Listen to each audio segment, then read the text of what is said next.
Pourquoi ils te regardent comme si tu n'étais rien?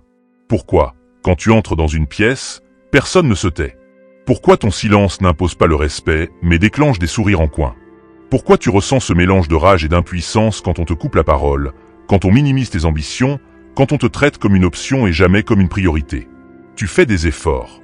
Tu es gentil. Tu aides. Tu comprends. Tu encaisses. Et pourtant, on se fout de toi. Dis-moi, combien de fois as-tu ravalé ta fierté pour garder la paix? Combien de fois as-tu fait semblant de ne pas voir le mépris dans leurs yeux? Tu crois que c'est de la malchance. Ce n'est pas de la malchance. C'est une position. Celle que tu as acceptée. Celle du disponible. Du rassurant. Du prévisible. Tu veux la vérité nue? On ne respecte pas ce qui est toujours accessible. On ne craint pas ce qui ne disparaît jamais. Et si tu continues ainsi, tu deviendras le décor de la vie des autres. Utile. Invisible. Oubliable. Regarde-toi sans filtre. Aujourd'hui, tu es le paillasson émotionnel poli. Tu ris quand on te pique. Tu pardonnes avant même qu'on s'excuse. Tu expliques ton comportement. Tu justifies tes rêves. Tu demandes presque la permission d'exister. Tu veux être aimé, alors tu t'adaptes. Tu veux être accepté, alors tu te réduis. Tu veux éviter le conflit, alors tu t'effaces. Mais dans l'ombre de cette version domestiquée de toi-même, il y a une autre version.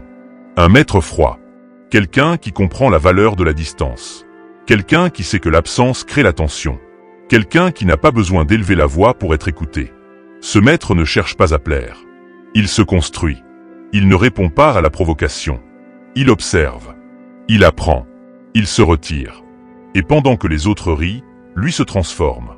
Le paillasson attend les invitations. Le maître choisit ses apparitions. Le paillasson espère qu'on le respecte. Le maître devient impossible à ignorer. Et tu n'es pas condamné à rester le premier. Mais pour devenir le second, tu devras accepter une vérité inconfortable. Disparaître n'est pas fuir. C'est préparer ton retour. Je vais te parler de moi. Pas pour me glorifier. Pour que tu comprennes que ton humiliation peut devenir ton carburant. Il y a des années, j'étais exactement là où tu es. Présent partout. Disponible pour tous. Je donnais des conseils qu'on n'écoutait pas. J'avais des visions qu'on moquait. On me disait ambitieux avec un sourire condescendant.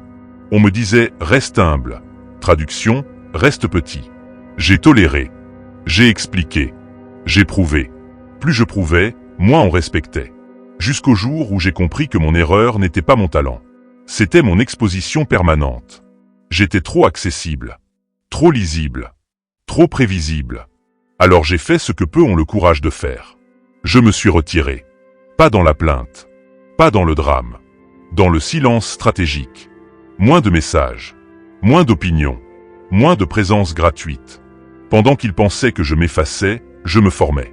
Pendant qu'ils parlaient, je travaillais. Pendant qu'ils riaient, je bâtissais. Ce n'était pas de la vengeance. C'était une transformation. Et le jour où je suis revenu, je n'avais pas besoin d'exiger le respect. Il était déjà là. Maintenant, mission. Pas demain. Pas après la vidéo. Maintenant. Redresse-toi. Oui, physiquement. Redresse ton dos. Lève le menton. Ralentis ta respiration. Ressens cette tension dans ta poitrine, ce mélange de colère et de honte. Ne le refoule pas. Garde-le. C'est ton carburant brut. Dis intérieurement, je ne serai plus jamais une option. Répète-le jusqu'à ce que ça brûle un peu. Tu n'as pas besoin qu'il change. Tu dois changer ta position. Et si tu penses que c'est juste du développement personnel banal, attends de voir ce qui vient. Le problème n'est pas qu'ils se foutent de toi. Le problème est que tu leur as appris à le faire. À chaque fois que tu as répondu instantanément. À chaque fois que tu as annulé tes plans pour eux. À chaque fois que tu as toléré une blague déplacée. À chaque fois que tu as expliqué ton ambition comme si c'était un défaut. Les gens testent les limites. Ce n'est ni bien ni mal. C'est humain. Et si tu ne poses pas de frontières, ils avancent. Encore. Encore. Jusqu'à ce que tu disparaisses à l'intérieur de leur confort. Disparaître ne signifie pas couper le monde. Ça signifie retirer ton énergie des endroits où elle est gaspillée. Moins de justification. Moins d'explications. Moins de présence gratuite. Tu veux être respecté? Deviens rare. Tu veux être craint? Deviens imprévisible. Tu veux être désiré? Deviens concentré sur toi-même. Je veux que tu comprennes quelque chose d'essentiel, quelque chose que des penseurs comme Nicolas Machiavel ont observé il y a des siècles. La perception est un pouvoir. Les gens jugent ce qu'ils voient. Si tout ce qu'ils voient, c'est ta disponibilité, ils concluent que tu n'as rien d'autre. Si tout ce qu'ils voient, c'est ton besoin d'approbation, ils concluent que tu dépends d'eux. Mais si, soudain, tu deviens moins accessible, plus concentré, plus mystérieux, leur cerveau cherche à combler le vide. L'absence crée la valeur. Le silence crée l'interprétation. Et l'interprétation te place au-dessus. Pas parce que tu manipules, parce que tu maîtrises ton exposition. Deuxième mission. Prends ton téléphone. Oui, maintenant. Ouvre tes conversations. Repère une personne qui te prend pour acquis. Ne réponds pas immédiatement à son prochain message. Pas par jeu puéril. Par discipline. Laisse un espace. Utilise cet espace pour faire quelque chose qui te rapproche de ton objectif réel. Sport. Lecture. Travail. Apprentissage. Transforme chaque impulsion de validation en action constructive. Tu ne disparais pas pour punir. Tu disparais pour progresser. Et si ton esprit commence à paniquer, à se demander s'ils vont t'oublier, rappelle-toi. Ceux qui t'oublient quand tu te concentres sur toi n'ont jamais mérité ta présence constante. Et si tu penses que c'est fini, attends de voir. Disparaître physiquement ne suffit pas. Tu dois disparaître mentalement de leur contrôle. Tant que leur regard définit ton humeur, tu es lié. Tant que leur validation définit ta valeur, tu es dépendant. Le maître absolu n'est pas celui qui domine les autres. C'est celui qui se domine lui-même. Celui qui peut entendre une critique sans se dissoudre. Celui qui peut voir un sourire moqueur sans exploser.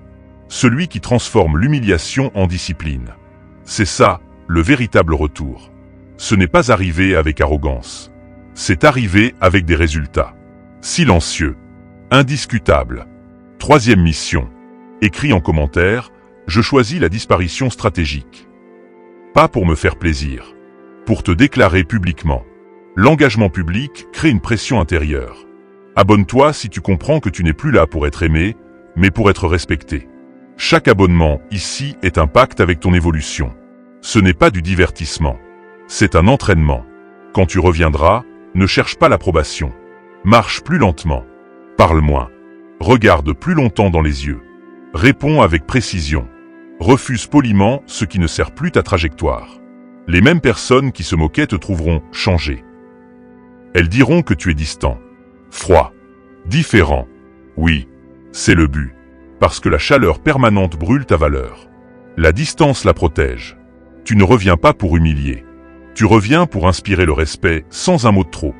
Et si certains se sentent mal à l'aise, c'est simplement parce que ta nouvelle posture révèle leur ancienne supériorité imaginaire. Tu voulais être apprécié. Maintenant tu veux être inattaquable. La différence est énorme. Être apprécié dépend des autres. Être inattaquable dépend de ta discipline. Tu vas encore ressentir le doute. Tu vas encore vouloir expliquer. Ne cède pas. Chaque fois que tu choisis le silence plutôt que la justification inutile, tu renforces ton autorité intérieure. Chaque fois que tu investis dans ton corps, ton esprit, ton projet plutôt que dans la validation externe, tu t'éloignes du paillasson et tu t'approches du maître. Un jour, sans discours dramatique, sans annonce, quelqu'un qui riait dira « Il a changé ». Non, tu ne changes pas. Tu redeviens. Tu redeviens celui qui n'a plus besoin d'applaudissements pour avancer. Celui qui comprend que la meilleure réponse au mépris n'est pas la confrontation permanente, mais l'élévation. Tu disparais pour te reconstruire. Tu reviens pour incarner. Regarde-moi bien. Ce chemin est solitaire. Oui, il est inconfortable. Oui, mais il est libérateur. Quand tu n'as plus besoin qu'on te valide, on commence à te respecter. Quand tu n'as plus peur de perdre certaines personnes, elles ont peur de te perdre. C'est un paradoxe. Et tu vas l'utiliser. Résume tout ça dans ta tête. Ils se foutent de toi parce que tu es trop disponible. Tu disparais pour redevenir précieux. Tu travailles pendant qu'ils parlent. Tu reviens avec des résultats. Tu ne cherches pas la revanche. Tu cherches la maîtrise. Et à partir d'aujourd'hui, chaque moquerie devient un rappel. Chaque regard condescendant devient un signal. Pas un signal pour attaquer. Un signal pour t'élever. Ton ombre ne te détruit pas, elle te révèle.